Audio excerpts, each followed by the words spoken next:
Ken Saro-Wiwa was a jack of many trades that made him quite wealthy by the standards of his time. Before his execution in 1995, he had built a significant personal fortune through a combination of highly successful business ventures and television production.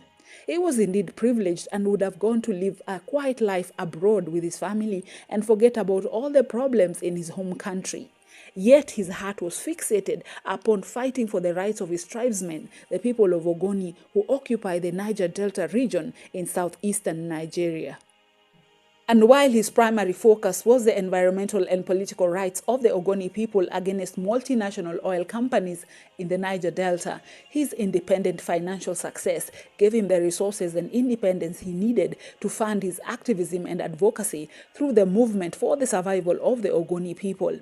But despite of his peaceful, non-violent campaigns in favor of the demands by the Ogoni people, the Nigerian government responded to the Ogoni mobilization with brutal repression, which eventually led to his unlawful arrest, trial, and execution in 1995, which shook the whole world. This is the legacy of Ken Saro-Wiwa. Kenule Bison Saro-Wiwa was a prolific Nigerian writer, environmental activist, and television producer who was born in Bori near Port Harcourt in Nigeria on the 10th of October 1941. He was the son of Chief Jim Wiwa, a forest ranger, and his third wife, Uwidu. He received primary education at a native authority school in Bori, then attended secondary school at a government college in Umuahia. On the completion of his secondary education, he obtained a scholarship to study English at the University of Ibadan. He briefly became a teaching assistant at the University of Lagos and later served as an African literature lecturer at the University of Nigeria in Nsukka until the Civil War broke out in 1967. In 1970, after the Nigerian Civil War, he officially changed his name to Saro-Wiwa and positioned himself as an Ogoni leader dedicated to the federal cause.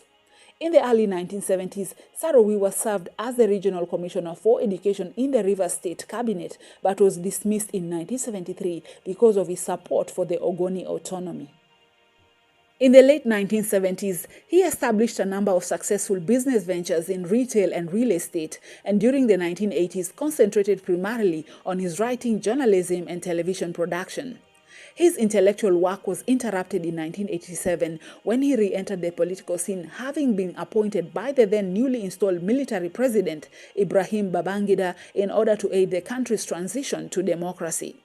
However, Saro-Wiwa resigned later because he felt that Babangida's supposed plans for a return to democracy were deceitful. And his sentiments were proven correct in the coming years as President Babangida failed to relinquish power. As a result, in 1993, President Babangida annulled Nigeria's general elections that would have transferred power to a civilian government, sparking a mass civic unrest and eventually forcing him to step down, at least officially, that same year. Now, let's briefly mention about Saro-Wiwa's family. Saro-Wiwa was born to Chief Jim Wiwa, who was a forest ranger in Ogoniland, and Uwidu, his mother, who was the third wife of the chief. He also had a younger brother by the name of Owens Wiwa, who is a medical doctor and a human rights activist. Saro-Wiwa was married to Maria Pugisi, who was a staunch advocate for her husband's legacy and the Ogoni cause following his execution in 1995. Together they had 3 children, including Ken Wiwa, Nu Wiwa, and Zano Wiwa, who were journalists, writers, and filmmakers.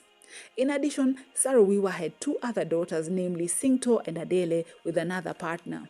He also had another son by the name of Kwame Saro-Wiwa, who was only a year old when his father was executed. Apart from his political career, Saro-Wiwa had his hand in television, theater, and literature. His bibliography spans acclaimed novels, political essays, children's literature, and folktales, heavily focused on the Nigerian Civil War, the Ogoni minority rights struggle, and the environmental impact of the oil in the Niger Delta. Some of his works include the following. Soza Boy, which was his most famous novel, was published in 1985 and written in broken or pidgin English. Similarly, his memoir entitled A Month and a Day, a Detention Diary, published in 1995, is a harrowing non-fiction documentation of his time in prison, his arrests, and the fight for the Ogoni rights, serving as a vital historical and political testament. A Forest of Flowers, published in 1986, is a collection of short stories by Saro-Wiwa that provides a vivid, poignant, and often satirical look into the Nigerian village life and a clash between traditional and modern societal values. Genocide in Nigeria, the Ogoni Tragedy, published in 1992, was another urgent non-fiction account by Saro-Wiwa detailing the environmental degradation, political marginalization, and human rights abuses inflicted upon the Ogoni people by the Nigerian state and the multinational oil companies. On a Darkling Plain, an account of the Nigerian Civil War, published in 1989, was Saro-Wiwa's historical perspective on the Nigerian Civil War, offering his personal and political analysis of the conflict. And last but not least, The Singing Anthill, Ogoni Folktales, published in 1996, is a beautifully compiled collection of Saro-Wiwa of traditional Ogoni folktales that preserve the cultural heritage of his people. Saro-Wiwa was also a successful television producer whose satirical television series Bassi and Company was widely popular with an estimated audience of 30 million. Bassi and Company is a farcical comedy that chronicles city life and anchored by the protagonist Bassi, a resourceful and streetwise character looking for ways to achieve his great goal of obtaining millions, which always ended up as an elusive mission. In 1990, Ken Saro-Wiwa began devoting most of his time to human rights and environmental causes, particularly in the land settled by the Ogoni people. He became a leading member of the Ogoni tribe of some 500,000 people living in a densely populated Ogoni land in southeastern Nigeria. He was also a central figure in the struggle to stop the devastation of the Niger Delta, which continues to be polluted by large-scale oil extraction up to this day. Now, Ogoniland has produced about $30 billion worth of oil for Nigeria, mainly through a joint venture in which the government is a majority partner with the Shell Corporation, the largest private partner. The crude oil extraction in Ogoniland resulted in extreme environmental damage from decades of indiscriminate petroleum waste dumping. Therefore, to combat the effects of severe pollution in Ogoniland, the Movement for the Survival of the Ogoni People, also known as MOSOP, was set up in 1990 as the umbrella organization for a number of broad-based organizations addressing the needs of Ogoni women, youth, churches, teachers, students, and other professionals. The Movement for the Survival of the Ogoni People then formulated two sets of demands, one directed to the Nigerian government and the other to the Shell Corporation. The demands directed to the Nigerian government was set out in the Ogoni Bill of Rights drafted by MOSOP in 1990, which expressed determination by the Ogoni people in order to secure their political, economic, and environmental rights. Moreover, with regard to the Shell company, Saro-Wiwa demanded that the company should bypass the central government, engage immediately in the environmental impact assessments of its past activities, and raise its standards to best practice.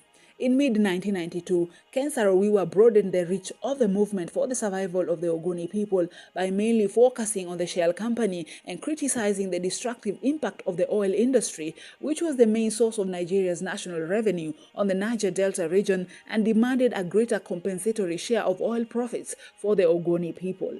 In January of 1993, to mark the start of the United Nations Year of Indigenous People, 3,000 people in Ogoniland demonstrated peacefully in favor of their demands, but the Nigerian government responded to the Ogoni mobilization with brutal repression. As a result of mounting protests, the Shell company suspended operations in Ogoniland in 1993. Saro-Wiwa was consequently arrested several times, detained by the Nigerian authority, and subsequently became a prisoner of conscience. He was later released for lack of evidence. On the 21st of May 1994, 4 Ogoni chiefs were brutally murdered in Ogoniland, and therefore the government of Nigeria took the chance to arrest Saro-Wiwa again in the pretext that he incited the youth of Ogoniland to murder the 4 Ogoni chiefs. However, he denied the charges that were brought against him, but despite the overwhelming evidence that declared him innocent, Saro-Wiwa was imprisoned for more than a year before his trial and sentencing. Yet, he was not the only one arrested for the death of the 4 Ogoni chiefs. As a matter of fact, the same happened to 8 other MOSOP activists who, along with Saro-Wiwa, were also arrested and hence became known as the Ogoni 9. During the trial, some of the defendants' lawyers resigned in protest against the alleged rigging of the trial by the Abacha regime. Hence, the resignations of their lawyers left the defendants to their own means against the tribunal, which continued to bring witnesses to testify against Saro-Wiwa and his peers. Moreover, many of these supposed witnesses later admitted that they were bribed by the Nigerian government to support the criminal allegations. At least 2 witnesses who testified that Saro-Wiwa was involved in the murders of the Ogoni elders later recanted, stating that they had been bribed with money and offers of jobs to the shell company to give false testimony in the presence of the lawyers representing the shell company. Needless to say, the trial was criticized by human rights organizations and even described as unlawful. On the 8th of November 1995, a military ruling council upheld the death sentences of the Ogoni 9 activists. Following their death sentences, the military government immediately moved to carry the Ogoni 9 activists to a prison in Port Harcourt, which was the selected place for the execution. And although the Nigerian government wanted to carry out the death sentences immediately, it had to wait for 2 days for the gallows to be built. Within hours of the death sentences being upheld, 9 coffins were taken to prison, and the day after, a team of executioners were flown in from Sokoto to Port Harcourt. On the 10th of November 1995, Ken Saro-Wiwa and the rest of the Ogoni leaders were taken from the army base where they were imprisoned and transferred to Port Harcourt prison. The Port Harcourt prison was heavily guarded by riot police because of the hundreds of people lined in the streets in anticipation of the executions. After arriving at the Port Harcourt prison, Saro-Wiwa and the other 8 prisoners were herded into a single room where their wrists and ankles were shackled. They were then led one by one to the gallows and executed by hanging, with Saro-Wiwa being the first to be executed. His last words were, "Lord, take my soul," but the struggle continues. After the executions, the bodies were taken to Port Harcourt Cemetery under armed guard and were buried. Following these executions, the Nigerian government deployed tens of thousands of troops and riot police to southern provinces and major oil refineries around the country. Meanwhile, the Port Harcourt Cemetery was surrounded by soldiers and tanks. The executions of these 9 activists from Ogoniland provoked a storm of international outrage. The nation of South Africa took a primarily role in leading international criticism, with President Nelson Mandela urging Nigeria's suspension from the Commonwealth of Nations. Similarly, the nations of Zimbabwe and Kenya also backed Mandela's demand to suspend Nigeria's Commonwealth membership, although a number of other African leaders criticized this suggestion. Additionally, Nigeria's membership in the Commonwealth of Nations was ultimately suspended as Nigeria was threatened with expulsion if it did not transition to democracy in 2 years. Further, the United Nations General Assembly condemned the executions in a resolution which passed by a vote of 101 in favor to 14 against and 47 abstentions.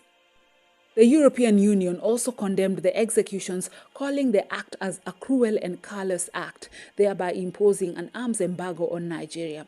The United States even recalled the ambassador from Nigeria, imposed an arms embargo on Nigeria, and imposed travel restrictions on the members of the Nigerian military regime and their families. The United Kingdom also recalled its High Commissioner in Nigeria, while the British Prime Minister John Major called the executions as judicial murder. Both the United States and the British government even discussed the possibility of an oil embargo backed by a naval blockade of Nigeria. In early 1996, the Center for Constitutional Rights as well as Earth Rights International, together with other human rights attorneys, brought a series of cases to hold the Shell company accountable for alleged human rights violation in Nigeria. Consequently, in June of 2009, the Shell company agreed to an outdoor settlement of $15.5 million to victims' families. However, the company denied any liability for these deaths, stating that the payment was part of a reconciliation process, and since then the Shell company has been declared as persona non grata in Ogoniland. On the 12th of June 2025, Saro-Wiwa and the 8 other Ogoni activists were posthumously pardoned by the current Nigerian President Bola Tinubu, who also bestowed national honors upon them, awarding them the honors of the Commander of the Order of the Niger. The news of these pardons and honors was celebrated, although some supporters of the Ogoni 9 activists felt that a pardon implied guilt on their part and therefore pressed for the government of Nigeria to fully exonerate the activists from the unlawful charges leveled against them. The execution of Saro-Wiwa marked the beginning of the international business and human rights movement. He has since received many awards and accolades posthumously, being recognized for his non-violent campaigns against environmental degradation of the land and waters of Ogoniland by multinational companies. A memorial to Saro-Wiwa was unveiled in London on the 10th of November 2006 by a London organization platform. It consists of a sculpture in the form of a bus and was created by a Nigerian-born artist by the name of Sokari Douglas Camp. Saro-Wiwa was named the writer hero by My Hero Project. The Richard North Patterson's novel Eclipse, published in 2009, was loosely based on the life of Saro-Wiwa. The governor of Rivers State, Ezeno Nyesom Wike, renamed the Rivers State Polytechnic after Saro-Wiwa. Amsterdam also named a street after Saro-Wiwa, namely the Ken Saro-Wiwa Straat. And finally, an ant species, Sasphincter sarowiwai, was named after Saro-Wiwa in 2017. And now, let us all take a moment of silence and reflect on the life of Ken Saro-Wiwa while I read out loud to you his famous last words. And he said, "Lord, take my soul, but the struggle continues."